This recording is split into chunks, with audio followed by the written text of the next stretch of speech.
So I'd like to welcome everyone officially to WSI's Digital Power Hour series for this month. Today's webinar is entitled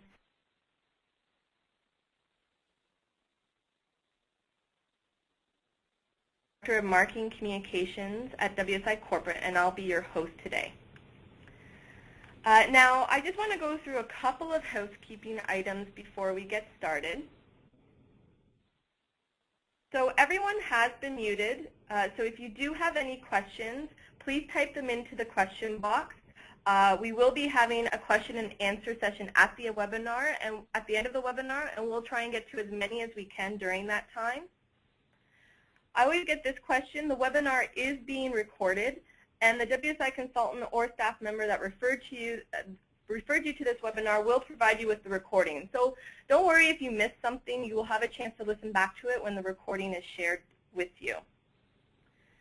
So just quickly, in case you aren't familiar with who we are, WSI boasts the largest network of digital marketing consultants around the world. We have offices in more than 80 countries internationally and provide digital marketing solutions like website design and development, pay-per-click, search engine optimization, social media, and mobile marketing to businesses of all sizes and industries. And of course, we also provide content marketing and social content strategies to our clients. Okay, that's enough about us, and I would like to now introduce our speaker for today. So joining me to present and talk about social content and how you can ensure the content you're creating has a higher likelihood to be shared by your customers across social media is Sheetal Pinto. Now, Sheetal is the founder and owner of Mintcopy, one of our preferred partners in the WSI network, and is based out of Ontario, Canada. She has worked in the marketing industry for over 20 years and is a communications and web content specialist. I'm really excited to have her on the call and joining us today, and I know she has some great information that she would like to share with you. So without further ado, I will pass it over to Sheetal. Thank you, Cheryl. And again, hello everyone, and thank you for joining us on this webinar about social media, a guide to instantly making your content more shareable.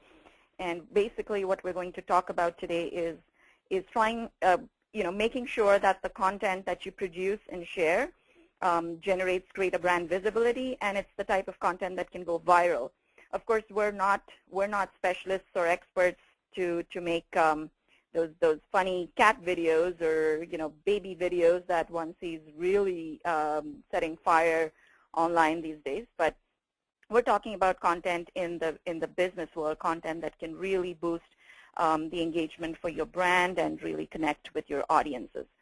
So to really look at some of the main benefits of attending our webinar today, or the key takeaways, first of all, we're going to talk about really what it takes to be a great storyteller, because as we know, from the time humans actually started talking and communicating with each other, we've had some of the greatest stories that get shared and passed on from one generation to another. And it's exactly the same way with content marketing as well. If you have a great story, you need to know how to tell it, and that's really what makes a great story get shared. What can you do to make your content desirable? Again, that's something that we're going to go into detail about in this webinar today. We want your audience to start craving more of what you can provide them with. So how do you do that to your content? And the number one thing with content is also about how to make a real emotional connection. As human beings, we have a very primal need to connect with others. And now with the explosion of social media, we just live and function in what is really a social web.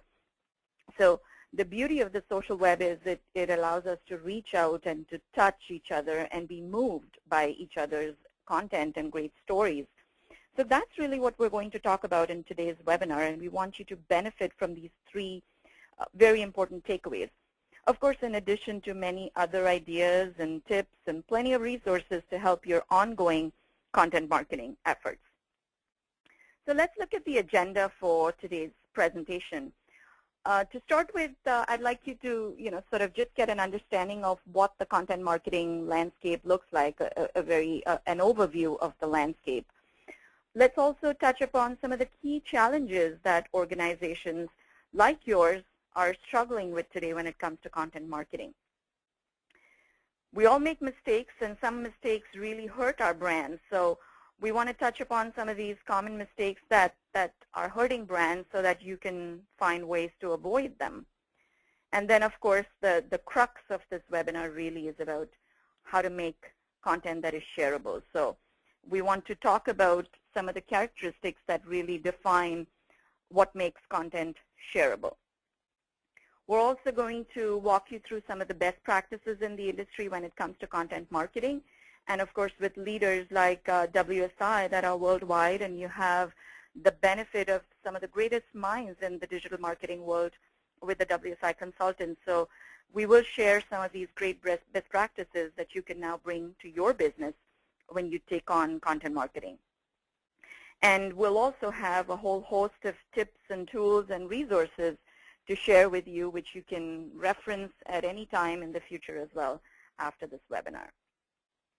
So let's start with understanding the lay of the land, kind of what's the state of the union. So we know the ups and downs of the ground that we're going to walk on when it comes to content marketing. Let's look at where we are today, what's changing, and what we need to prepare for in the future. Let's look at where we are today. So more than ever before, the buyer today is influenced by online content. We know that. So much so that almost, let's say, 60 to 70% of research, and statistics and studies have shown this, that 60 to 70% of research is completed by most of the buyers before they even make that first contact with a company, the company that they may ultimately buy a product or service from. And here are some key findings from a study done by Nielsen and Empowered Media Lab. We've got a PDF of the study as well, so Sheetal at WSI and your WSI consultant can share that with you. So one of the key findings in the study is that social media is the #1 source of information in the consumer decision process. Again, like I said, a lot of the research today is done by the consumer before they make any contact with a company that they intend to buy from. So what are the 3 main types of content categorized in this study? Expert content, branded content, and user reviews. So expert content is really, thought leadership-based content where you're trying to educate people because of the knowledge and experience that you have in the industry as a key player. Branded content is typically your company website, your blog, your email marketing campaign, which is, again, doesn't have to be a hard sell, but it's branded. It's specific to your company, and you're putting it out there to show your target audience that as a company you have this wealth of knowledge and experience, and you're putting it out there so that you earn their respect as a brand and you improve their inclination to work with your brand. And the third type of content, again in the social media context, this is very, very key, is user reviews. So what we refer to in the digital marketing world as UGC, or user-generated content.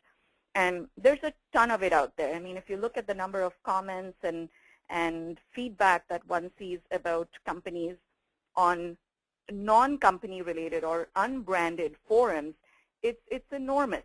So some of this content may not be that great or may not be that good for your brand, but again, it's always from the horse's mouth. There's always a benefit of knowing what people are thinking about your brand and what you can do to make that better, to make your brand more respectable in their eyes. So again, according to this study, content is seen to influence 3 key stages during the consumer purchase process. And what are these?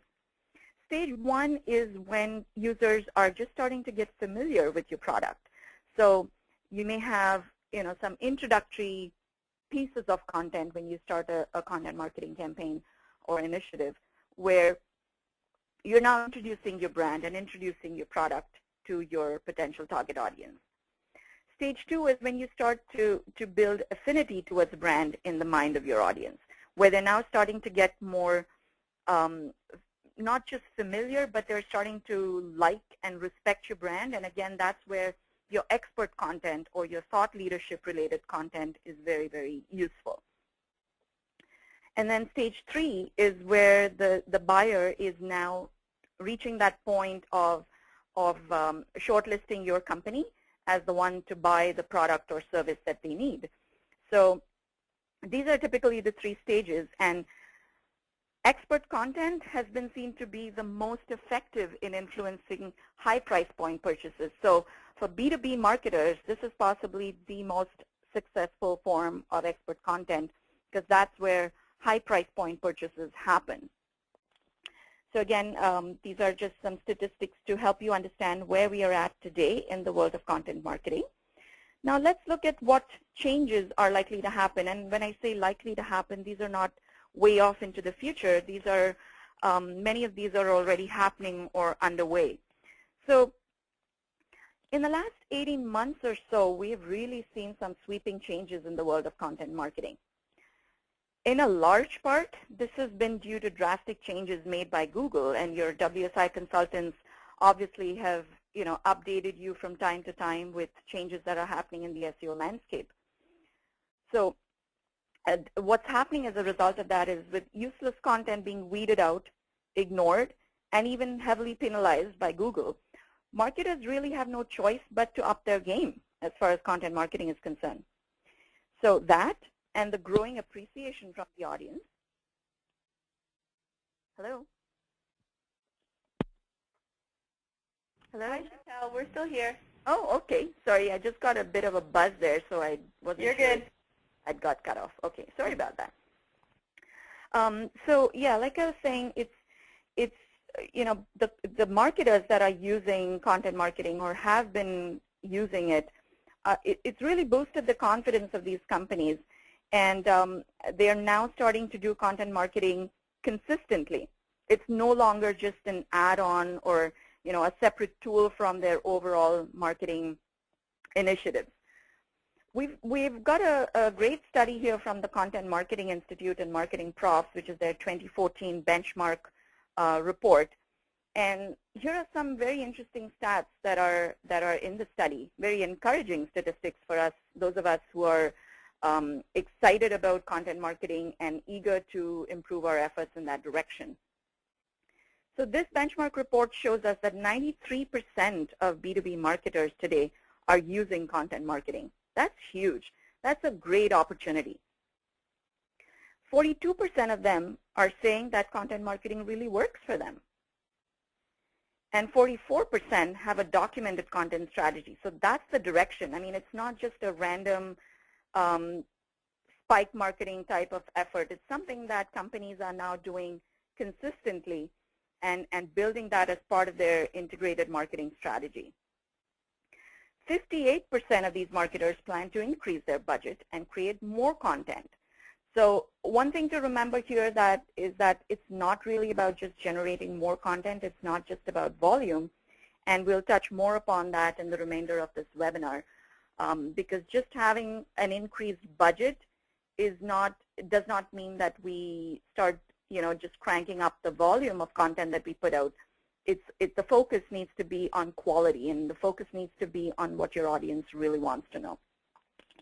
So to that end, we really need to start preparing for what's coming ahead, because it's, with everybody wanting to up their budgets and everybody wanting to do content marketing, there's definitely going to be a lot more competition than there ever used to be before. So we need to prepare ourselves for these bigger changes. And here are, again, some big, but when I say big, they're not startling predictions, but they're very motivating for us. Let's look at what these stats are, and again, we can share all these resources for you. We don't want to spend too much time jumping between resources during the webinar. But here are some key stats I wanted to share. So in 2014, marketing teams will spend up to $135 billion on new digital marketing collateral. Social marketing budgets will double over the next 5 years. 78% CMOs think custom content is the future of marketing. So we're not just talking about churning out reams and reams of duplicate content. This is custom content that is unique, that is fresh, and is tailored specifically for the needs of their audiences. So more and more marketers will start using dynamic content to deliver personalized experiences. the fact is today audiences are not interested in, off-the-shelf cookie-cutter type of content that they can find easily on a dozen different sites. What they want from a brand that they choose to engage with is something that is personalized for their specific needs and the type of content that they really want to know about. Now, what happens with all of these changes is that there's a number of content marketing challenges. Is your organization struggling with these or any more of these challenges? Every company basically has its own set of challenges, and these depend on the nature of their business, the type of industry that you're in, and the target audience. So let's look at, in today's webinar, some of the common challenges that appear to run across the board in the B2B and the B2C markets. Let's start with the top 5 challenges faced by B2B marketers. Budget, time, and resources. We're all familiar with this. There's never enough money, there's never enough time, and there's never enough people and resources to do everything that we want to do. So most organizations are definitely short on budget, time, and resources. How do you create a content strategy? Now that we've come to the stage where most serious organizations don't want to just do content marketing randomly on and off, but they want a strategy. They're struggling with creating a content strategy that sort of aligns itself with the overall organizational goals, and that is definitely a challenge in the B2B market. The other big challenge is, quantity and vanity. So as far as the C-suite, the top management in most organizations is concerned, they're the bean counters. They have a numbers fixation. So they want to see how much volume of content did we generate. And then it's all the vanity metrics. How many likes do we have? How many followers do we have? How many pins and repins did we get for our infographic? So it's all a numbers fixation. And again, I'd like to go back to the point I made earlier, that it's not about volume, it's not about quantity, it's about quality. So that's a huge challenge. Measurement. Most companies are still struggling to figure out, how do we measure all of our content marketing efforts? And either they don't have the metrics, they're absent, or the ones that they have are not really sufficient to demonstrate key return on investment to the C-suite. The other big thing today is the changing SEO dynamics, and we talked about how Google is basically strong-armed everything that's happening in the world of SEO and digital marketing. So the thing is now with so many different channels, social media, mobile communications, digital marketing, all of these, it's what marketers now need to do is omni-channel content marketing. But it's all still very new, and it's changing so rapidly that it's hard to keep up. So those are the top 5 challenges that we see in the B2B market, and I'm sure that many of you who are attending this webinar today would echo this sentiment. Let's look at some of the top challenges faced by B2C marketers, because I'm sure there's some of you in the audience that are representing the B2C segment. So first of all, it's volume, because unlike B2B, the B2C buying cycle is typically much shorter. The buying is a lot more spontaneous, and therefore you need to engage your audiences and produce enough content to cater to various segments of your audience. And if you're a global company, then there's different time zones, there's different geographies, there's different cultures and subcultures that you need to cater the content for. So it's a lot to do with producing enough content. When I say volume, it's again, I don't want to counter what I said earlier about quantity or quality, but it's about having enough volume to cater to different audiences. The second thing with B2C is variety. Again, when you have so many different types of audiences, your A customer, B customer, different geographic regions that you're catering to, you have to find more variety of content, again, to cater to all of these tastes. A lot of B2C companies are not agile enough. They're not flexible enough to leverage user-generated content. So let's take an example of a great local diner or a restaurant, and they've got this fabulous user-generated content on their Facebook page, But because they're so busy running their restaurant, they don't have enough flexibility to start using this user-generated content to their advantage. So that's a struggle. Lack of focus.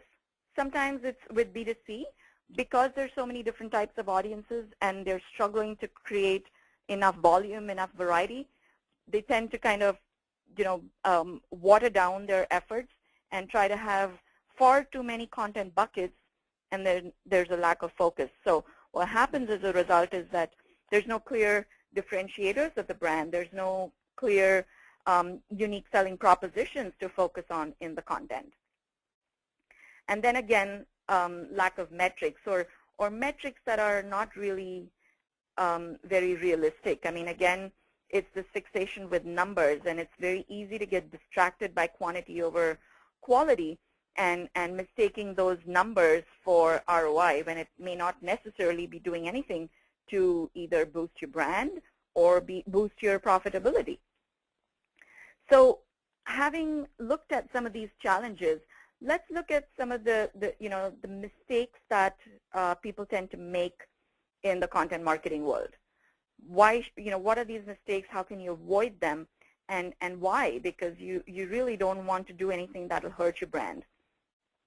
A friend of mine has this T-shirt, and I just remembered this. He has a T-shirt that says, "I've learned so much from my mistakes, I think I'll make a few more." So that might be funny, but it's, when it costs you or your organization big money, it's not so funny. So like I said, let's just summarize a few common mistakes seen in content marketing today so we can avoid making these mistakes. I mean, why learn from your own mistakes when you can learn from someone else's, right? So let's look at some of the top mistakes. Don't undermine the power of emotion. I mean, as human beings, we're victims of our emotions, and for content marketing, that's great because you want to fire up and play on emotions of people to start engaging with your brand. Stop the noise. We've got just so much of meaningless and irrelevant content out there, and that's what starts to annoy the audience. So they really don't want to know stuff that is not interesting, that's not useful to them. In this regard, I'd say our advice would be to start thinking kind of like a brand journalist. Think about what keeps your audience up at night. What are they really worried about, and how can you help them to stop worrying by giving them the right advice? Think about what's trending, what's new, what's cool in your industry. Think about what everyone that matters in your marketplace and your industry is talking about. And then, of course, you don't want to just give more information about that subject. You want to offer a perspective because that's what makes your content stand out. The one mistake we see a lot of companies making today is automation. They're just automating content because there's all these tools available to automate your social content, but you don't want to, automate blindly. You want to be spontaneous and you want to be natural when it comes to content distribution. Big data. Again, a lot of companies are making a big deal out of big data, but unless it's predictive of customer behavior and it offers you real customer experience insights, it's not going to be very useful in your content marketing efforts. So you might have these tons of reports and analyses that can just basically drown you. But you need to get to the crux of the matter and figure out what your customers, what your target audience really wants. And once you've done that, you don't want to limit your content channels to just publishing on your website or your blog or your social media profiles. You want to try and maximize the reach of your content. Really just build a whole content engine with many, many parts. Ebooks, infographics, presentations on SlideShare, videos, interactive tools. There's so much of content that you can publish and share. One important thing here is to never neglect your design and presentation. We often tend to think as marketers that because we have so much good information, our customers and our target audience will want it.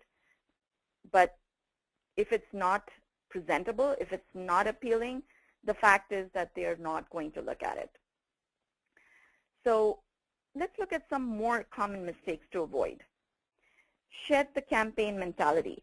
That's typical of us marketers. You know, we tend to think from one marketing campaign or one content marketing campaign to another. But when it comes to content marketing, the difference is that you're in it for the long haul. It's all about sustained engagement. You need to be able to encourage your customers to interact with your brand.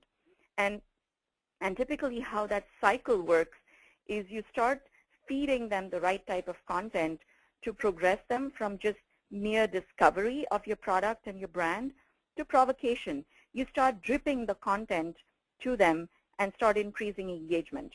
And then you lead them up to the opportunity to engage with your brand.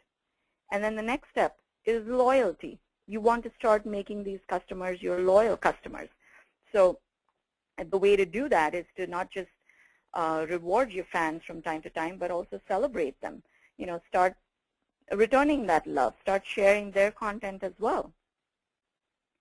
The one thing to definitely avoid is stop pushing for action. There's just, as consumers, look at it from a consumer's point of view, there's just so much selling going on already that we don't want to add to that.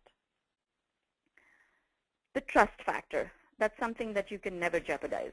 I mean, once in a while, it's okay to get away with a trick or two maybe, but you might lose that trust over time. Like, for example, if you send out an email to your target audience saying, you know, something like the most amazing thing that you've ever heard about, whatever your product is, really, I mean, you got to make sure that you deliver on that promise. If it's the most amazing thing in the world as far as that industry is concerned, you better deliver on that promise. You don't want to, you know, offer your audience the type of BS that's going to annoy them.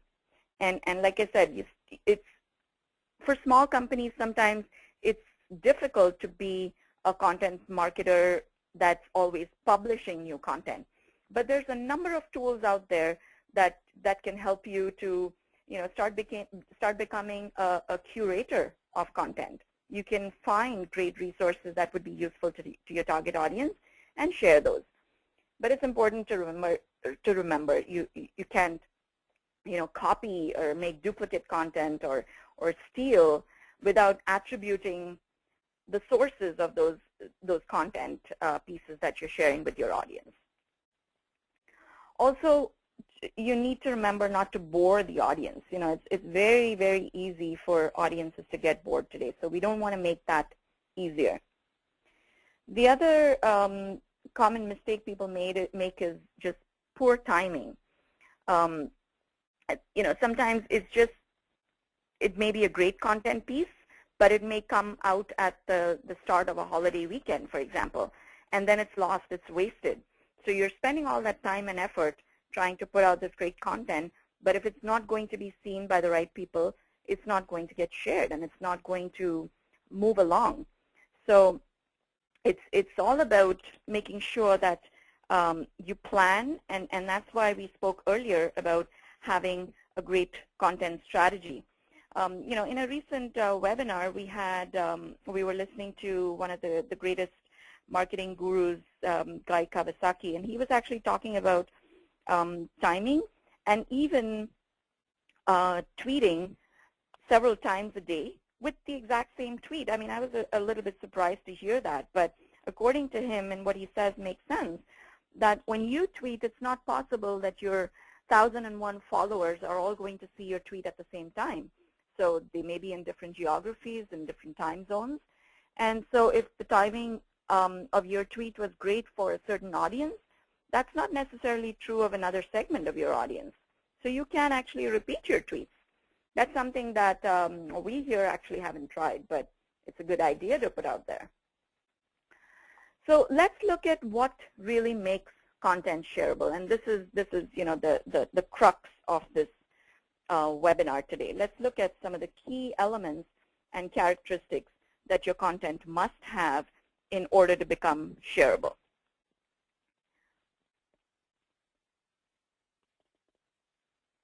So again, the number one ingredient of shareable content is emotion. You have to be able to move your audience, because if you don't, they're not going to be engaged. You have to speak in a human voice, and that's why I said earlier about not blindly using automation, because then it becomes robotic.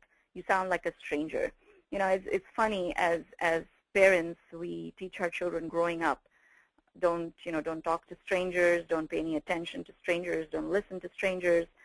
And then suddenly, as they start growing up and becoming teenagers, and we get busy with our lives, it's very common to see in families that parents and children have now become strangers, and the parents are complaining that their children don't listen. Well, we taught them not to listen to a stranger.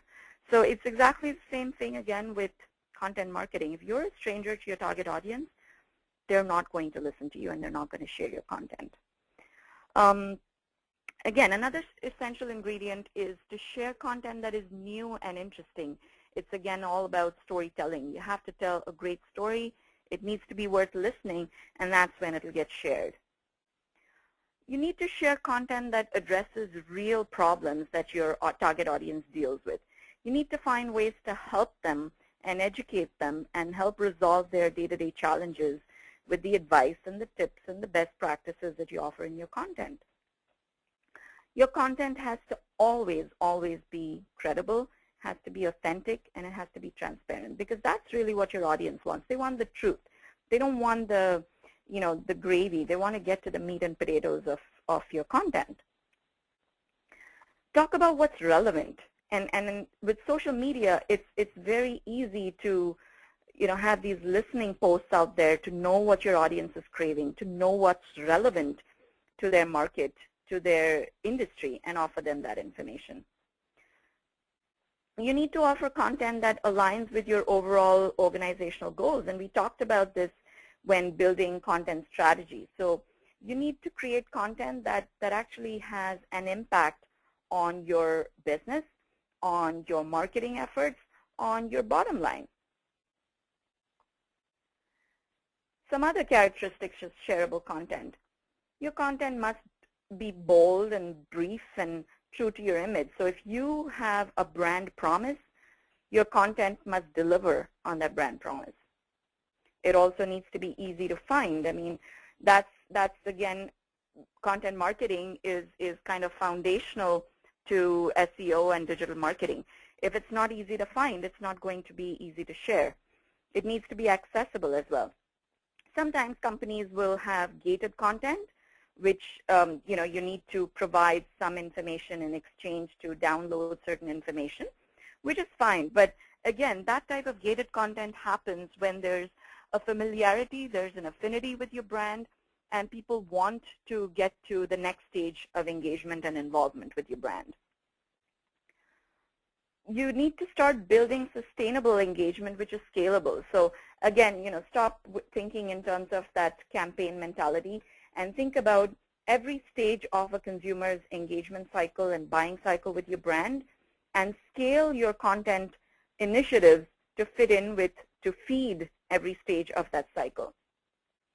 The way to do that is to put out content in bite-sized chunks. It's very difficult and very challenging for most people today in the world of business to digest and share, huge pieces of content. They may be interesting, but it's kind of like, going to an hors d'oeuvre kind of a menu. So everything looks exciting. It's bite-sized, so you want to try it. And when you have enough appetite built up, then you may want to go into more detail and get the bigger content pieces. Also, draw your content from different sources to make it shareable. If it's, for example, even companies that have a CEO blog or a CMO blog will once in a while invite a guest blogger or an employee from a different department in the company to blog, because it just adds more variety, it brings more perspective, and in doing so, there's a better chance that you're catering to different tastes and cravings in your target audience. And then, of course, like I said earlier, you need to add some drama, you need to add some character, you need to bring some entertainment value to your content, because audiences, like we said before, are very easily bored. And I want to just dwell a little more on the fact that presentation really does matter, because very often marketers mistake content or copy to just mean text. But let's look at this Wikipedia definition of content, and it defines content as information and experiences created by individuals, institutions, and technology to benefit audiences in contexts that they value. So the important word here is value. And that's why content is no longer just text-based. It's kind of like a healthy diet, you know. It's no longer just 3 meals a day. You have your beverages, you have your main meals, you have power snacks to go, you have, of course, the meal replacements and the desserts and the chocolate and all of that. So I wanted to show you a good example of a guide, content marketing guide, done by Marketo. And I'm just going to pull that up right here. So you'll see it's kind of like like an animated graphic kind of book. And the interesting thing in this is that they've written this entire content marketing guide like a rhyming poem. I'm not going to spend too much time on this, and this resource is available to you through Sheetal, but and your WSI consultants. But look at it here. I mean, it starts out with, as you embark on your content expedition, you might find your business undergoing a huge transition. Going from being promotional to focusing on education is a huge leap and often takes some consideration. They've got everything. They've got cartoon characters. They've got the cat in the hat. They've got, so many different things here that it just makes for a really, really, really interesting read, and something that their audiences would want to keep and look at often. So going back to our presentation, I just wanted to show you that because, like I said, it was a really, really interesting way to put across content. Now, when you talk about shareable content, the question we need to ask is your content really doing its job? Do you have a documented content strategy? Because if you don't, you're possibly then just running a marketing program where you're just filling various channels with content. Is the content truly best of breed? I mean, is it good, or it's better than anything else that's available out there? So remember that your audiences have a ton of content to choose from. Why would they choose yours unless it was best of breed? Are you really making an impact on your customers' lives with your content? Or basically are you just providing them information? Again, that's an important question to ask. Are you in the game just to sell more, or are you in it to make a difference? That's, again, going back to the point about adding value to your audiences. Are you setting up your content marketing department around creating more content or creating the best content that there is to offer? So with shareable content, it really just goes on and on and on. And here are, some of the key characteristics about how content gets shared. It integrates your offline strategy and your online identity, and it applies to the entire buying cycle. Remember what we said earlier about consumers being engaged through different stages of the buying cycle. So rather than just top of the funnel, your content marketing should apply to the entire buying cycle. Your customer retention needs to be a key goal of your content marketing. Of course, we do stuff for lead acquisition and lead nurturing, and that's all good. That's all required. But customer retention-based content is really critical. And of course, as we know, engagement is what counts. Marketers have to realize that more isn't necessarily better. We've talked about quality over quantity, and it is engagement that is important. You need to test, monitor, measure, and determine what's working, what's not. So you do start doing more of what's working and stop what's not working. What needs to happen is that customer experience optimization, or CXO, must replace SEO. I mean, all these years we've been talking about SEO, but that's completely changed now. And as we said, content marketing is now foundational to SEO. And content marketing is what delivers and enhances customer experiences. So by doing all this, your content becomes a benchmark in the industry and starts raising the bar for content marketers. And that's when your shareable content just goes on and on and on. That's really what we're aiming for. Let's look at very quickly some of the content marketing best practices. I know we don't have a lot of time, so I'm going to very quickly run through some of these points. The 5 critical steps that you need to do in terms of content marketing is do an audit. What do you have, what you don't have, and then do a gap analysis to figure out what you need to do to build more content for. And how will you start building content is by understanding who your target audience is, by creating these personas. And step 3 is, again, like I said, the gap analysis. Step 4 is to start matching your content to lead progression and buying cycle. I talked earlier about progressing your leads from just discovery to provocation to opportunity for engagement, and ultimately engaging with your brand and loyalty, becoming loyal to your brand. Step 5 is kind of the MMA, the big fight here is to monitor, measure, and adjust. So for all of these best practices, your WSI consultants have some very useful and very effective tools to do all this. So be sure to connect with them after this webinar and ask for these tools and find out how you can use them in your business. Very quickly, just to look at, for example, how do you do a content inventory? You build a spreadsheet with, some of these key steps. Again, I'm not going to go into all of these, but I just wanted to put it out there to show you that there is a process for each of these steps, and your WSI consultants are familiar with this process. They can help you to go through each of these stages and steps in the content marketing planning and implementation, as well as the measurement stages. Step 2, creating the personas, finding out really who your ideal customers are, what do they want to know about, and then segmenting the main customer types. So you build their profiles. You even start naming these profiles, so it kind of brings you closer to the real people that you want to reach out there. Determine when and why your power users or your most important influencers will start sharing your content. Remember, your power users need to be willing to risk their reputation by sharing your content.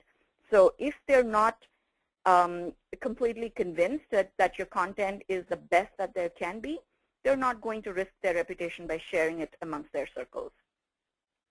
And you need to have a recognizable voice. That's when your content will start getting shared. So you need to start speaking in the voice that each persona will listen to once you've defined your personas. I mean, one persona may want to hear from a thought leader. Another one may be really excited by a game changer. There may be someone else who's listening to the voice of a role model or a hero or a visionary. So you need to identify the right voice to use for different audiences.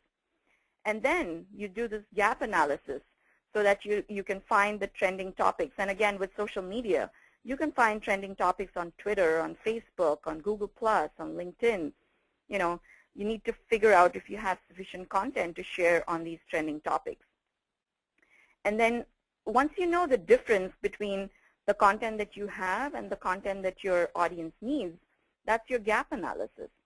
Now you're ready with this information to build your strategy for acquisition and for creation of content, to produce it, maintain it, and really run your content marketing initiatives consistently.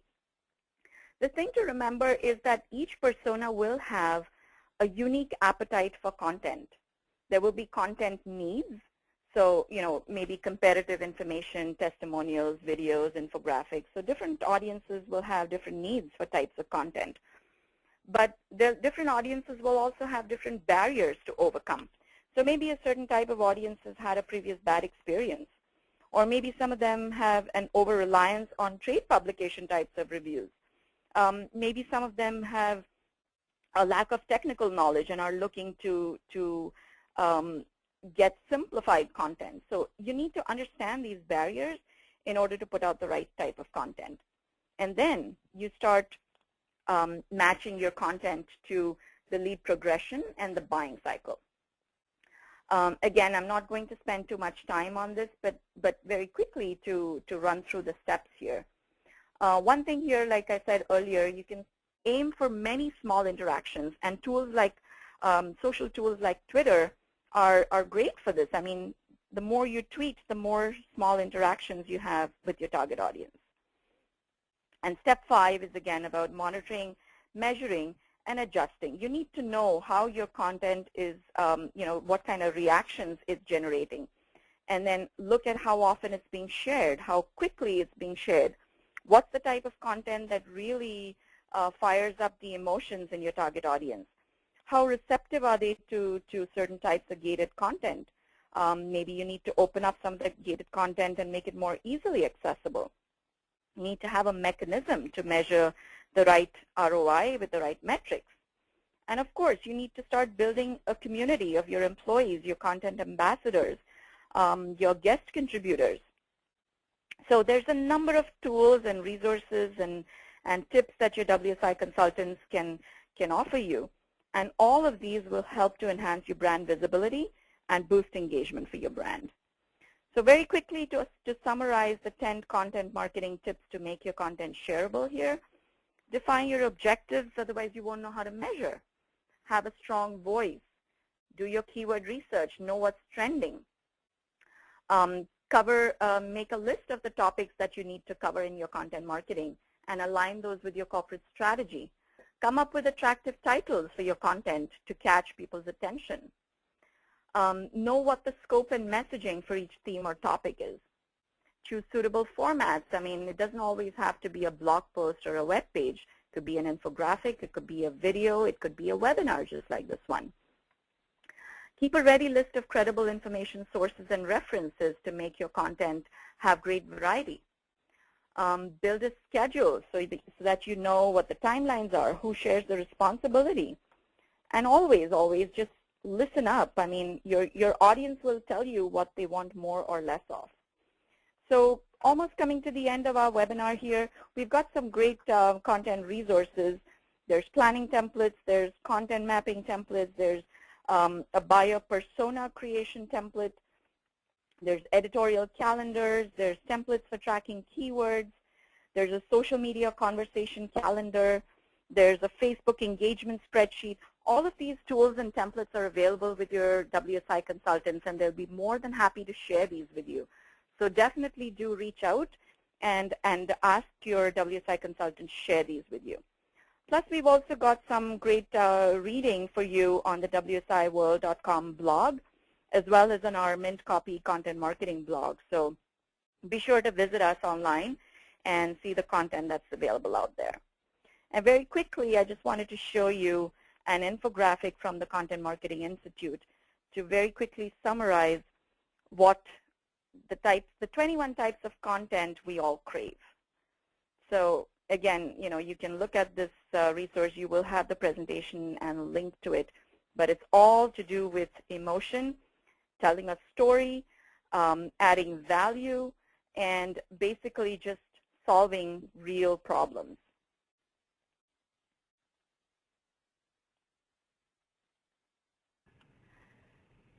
Hi, Sheetal. You there still? Yes. Hi. Okay, great. So Sorry. Yeah, I'm happy to now take questions, Cheryl, and handing it over to you. Okay, great. So if anyone has questions, please type them in. We've got a number here already, but we've got a little bit of time, just a little less than 10 minutes to answer your questions. Any of the links in the presentation to some of the resources, don't worry, the presentation, a PDF of the presentation will be shared with you by the consultant who referred to you, and they do have a list of all these resources that Sheetal has mentioned throughout the webinar, so you can just ask them and they can share the ones that you are looking for specifically.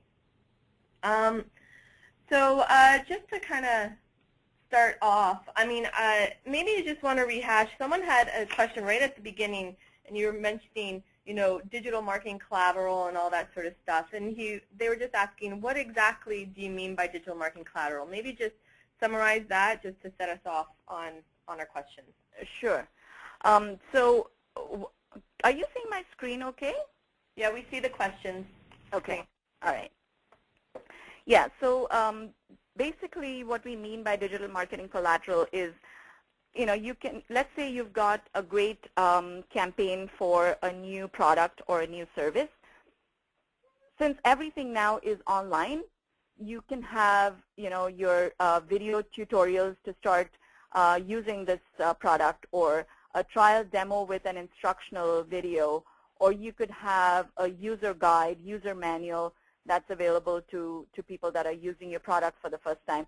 And all of these are digital assets that you're creating, digital content. You may have blog posts that you're posting on your company blog or on your social profiles, on your Facebook page, on your Twitter handle. All of these, helping to promote your new product or new service. And that's basically what we mean by digital content. Great. And so maybe there's a question here kind of around what content you would actually share on certain properties. So, what would be maybe important to share on Facebook compared to your blog, compared to Twitter, compared to Pinterest? Maybe you just want to have a little insight there for them? Sure. Great question. And I'm glad that the attendees are actually thinking about this, because it's very common to see that organizations create one piece of content and then basically just put it out there on every possible social channel or marketing channel that's out there. But what one has to remember is that each social channel has its own sort of types of audiences and why they're there. So Pinterest obviously is a more visual type of channel. So if you were going to put out, the cover of a white paper on Pinterest, which has a great graphic and a visual to it, that's great. But you don't want to actually put out a whole white paper as a PDF image on your Pinterest page. Similarly with Facebook, it's very spontaneous. It's all conversational. So anything that you post on your company Facebook page should sound a little bit more zippy, more racy compared to what you might put on your corporate blog, for example. So that's the way to kind of tailor your content to different channels based on understanding why users go to those channels in the first place. I hope that answered the question. Great. So you had mentioned earlier something around expert content and assisting people in the purchase decision and when they're purchasing. Have you found whether that expert content has to come from the brand they're purchasing specifically, or can this be third party? It can be a little bit of both. Again, what happens with expert content, even if it is third party. So let's say you're a CEO of a company or a CMO of a company, and you've been invited to write on an industry or an industry association type of blog. So let's say in Canada we have the Canadian Marketing Association. And as a CMO, you're invited to post a blog on their blog. But you would have your author profile at the bottom of that post. So it is expert content because you're not plugging your brand. You're not talking about your company or your products and services. It's thought leadership type of content. But at the same time, because it comes from you and you represent your company and your brand, there is that rub off on your brand. So it's kind of it is expert content, but it is also subtly branded in that sense. Great. A question here, because obviously some of the activities you have to do when you are posting to your social media sites is handling any comments that might come through on the things you're posting. And a question specifically on how would you recommend responding to any negative comments that come on your social posts or pages? Yeah, and here I'd like to, this is a great question. I mean, we have companies all the time struggling with negative user-generated content and feedback. The one thing to remember is don't automate responses to those types of feedback. I mean, the worst thing is when you post a comment on a company's Facebook page saying, I had the worst experience with your customer service representative at the moment, and they get an automated response immediately within seconds saying, thank you for contacting us. We will be in touch shortly. I mean, that's just adding to the frustration. But if you had a real manual response that was spontaneous, that showed that as a company you care, that they've had a bad experience, and you're taking next steps to ensure it doesn't happen again, or to make sure that whatever their needs are being met, and their problem will be resolved immediately. So negative feedback is, in a way, good to have, because then people looking at all your Facebook posts or comments on your blog can see that it's credible, it's authentic, it's not just all roses and glory. It's also very real feedback, and you can show that as a brand and a company you're taking proactive steps to help those users move to a better, a more positive experience. Great.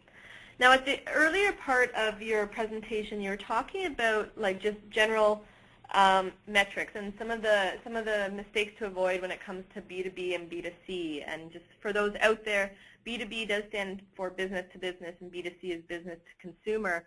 Could you maybe give an example about what a quantity type metric would be versus a quality type metric, just so people understand the difference? Yeah, absolutely. The quality type metrics is, again, for example, if you have a comment or a number of comments on a blog post, a thought leadership type blog post, maybe people shared, hey, loved your blog post, great ideas, just wanted to add this comment to go along with this, or here's a resource to help your audience on the blog because I think it's pertinent to the topic that you've discussed on your blog, and you have a number of comments like that. That shows real engagement. That's a great metric to look at how engaged your audience is with your content. But as opposed to that, if you just have a number of likes, shares, tweets, and pins of a particular photograph, that's quantity. But you have no way to really measure if there is actual engagement beyond that action of just, sharing or liking something. So it's more like it's kind of when you have a room full of attendees and you have 100 people sitting there listening to you, like we have today on our webinar.